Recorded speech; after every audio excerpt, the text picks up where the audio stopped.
मध्य चीन के हेनान प्रांत के बीचों बीच स्थित 60 लाख आबादी वाले शिनजियांग में बाढ़ का ऐसा कहर अब से पहले कभी नहीं देखा गया।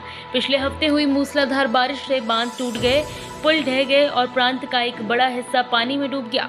प्रांतीय राजधानी में साल भर की बारिश महज 3 दिनों में हुई।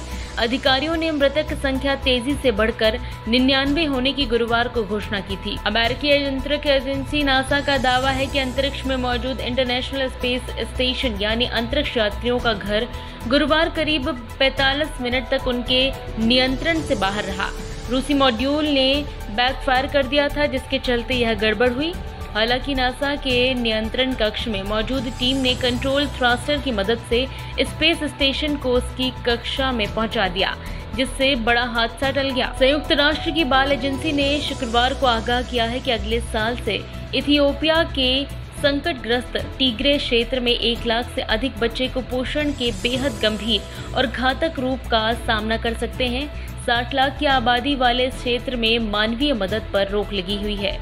यूनिसेफ आपात प्रतिक्रिया टीम की सदस्य ने समाचार एजेंसी के माध्यम से संयुक्त राष्ट्र को टिग्रे में कुपोषण के मामलों में 10 गुना से अधिक वृद्धि होने का अनुमान लगाया है। देश में तीसरी लहर को लेकर चिंता के बीच उत्तर प्रदेश की करीब 71% आबादी में कोविड-19 एंटीबॉडीज पाई गई है। Indian council of medical research के अनुसार उन लोगों में कोरोना वायरस के खिलाफ एंटीबॉडीज पाई गई हैं जिन्होंने कोविड-19 वैक्सीन की दोनों खुराक ली है।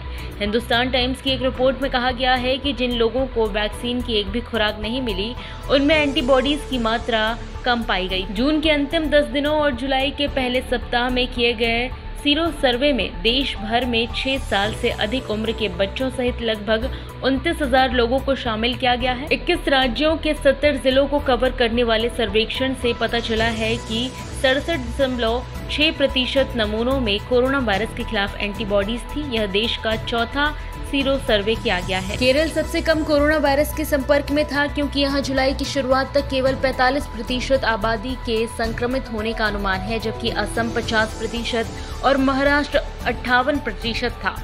ज्यादा जोखिम वाले राज्यों में मध्य प्रदेश, राजस्थान और बिहार हैं। उत्तर प्रदेश में 70,000 लोग सीरो सर्वे का हिस्सा थे। राज्य में साल अप्रैल और मई में राज्य में बड़ी संख्या में लोग संक्रमित हुए थे। 70,000 में से 62,000 से अधिक लोगों में ज्यादा एंटीबॉडीज पाई गई। पिछले साल सितंबर में राज्य 11 जिलों में सीरो सर्वे किया गया था। इसमें से 22% लोगों में एंटीबॉडीज पाई गई थी। लगातार हो रही बारिश ने पहाड़ से लेकर प्लेन तक तबाही मचाई है। पहाड़ों में आ रही जल प्रलय के आगे यूपी भी बेबस नजर आ रहा है। यूपी के 12 जिलों में नदियां उफान पर हैं। प्रयागराज, बाराबंकी, झांसी, अयोध्या, कुशीनगर, गोरखपुर, बहराइच, लखीमपुर, आजमगढ़ समेत कई जिलों में नदियों का जलस्तर बढ़ने लगा है।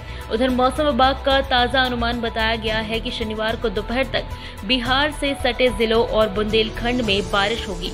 वैसे तो प्रदेश के अलग अलग इलाकों में अगले 3-4 दिनों तक रुक रुक कर बारिश होती रहेगी, लेकिन पूर्वांचल के जिलों में तेज बारिश की संभावना है। सोनभद्र, चंदौली, बनारस, जौनपुर, प्रयागराज, प्रतापगढ़, कौशाम्बी और फतेहपुर में कई जगहों पर आज भारी बारिश का अलर्ट जारी किया गया है। लेजेंड सिंगर मोहम्मद रफी ने 41 साल पहले शुक्रवार 31 जुलाई 1980 को अंतिम सांस ली थी। लगभग 4 दशकों के बाद भी रफी के टैलेंट की आज भी चर्चा होती है। जाहिर है कि उनका जन्म गाने के लिए हुआ था। मोहम्मद रफी ने कई भारतीय भाषाओं में कुल 7,405 गाने गाए थे। इनमें से 4,334 गाने हिंदी में गाए थे। लगभग 70 गानों का कोई ऑफिशियल LP रिकॉर्ड नहीं है और इन्हें कभी भी YouTube पर अपलोड नहीं किया गया। आज यानी कि 31 जुलाई को हिंदी के महान और कालजयी साहित्यकार मुंशी प्रेमचंद जी का जन्मदिन है। वो 1880 को वाराणसी से सटे गांव लाम्ही में पैदा हुए थे। उनकी कहानियां आज भी समाज, समय और व्यवस्था की नब्ज पर हाथ रखती हुई लगती हैं। बेशक हम सभी को लगता है कि वो बेहतरीन हिंदी कहानीकार थे, लेकिन उन्होंने हर विधा पर लेखनी चलाई और बहुत कम लोगों को मालूम है कि वो क्रिकेट के भी ज़बरदस्त शौकीन थे। अपनी कहानियों और लेखों के जरिए क्रिकेट पर भी लिखा। हालांकि उन्हें देश के राजा महाराजाओं का क्रिकेट कप्तान बनना कतई पसंद नहीं था। खुदरा बाजारों में खाद्य तेलों की कीमतों में जुलाई में एक साल पहले की समान अवधि की तुलना में 52% तक की वृद्धि हुई है। सरकारी आंकड़ों में यह जानकारी दी गई है। शुक्रवार को राज्यसभा में एक प्रश्न के लिखित उत्तर में खाद्य और उपभोक्ता मामलों में मंत्री अश्विनी कुमार चौबे ने कहा कि सरकार के कोविड-19 महामारी के मद्देनजर दलहन और खाद्य तेल जैसे आवश्यक खाद्य पदार्थों की कीमतों में वृद्धि को रोकने के लिए कई उपाय किए गए हैं। सब्सक्राइब करें JSR टाइम्स और साथ ही नोटिफिकेशन पाने के लिए बेल आइकन को दबाएं।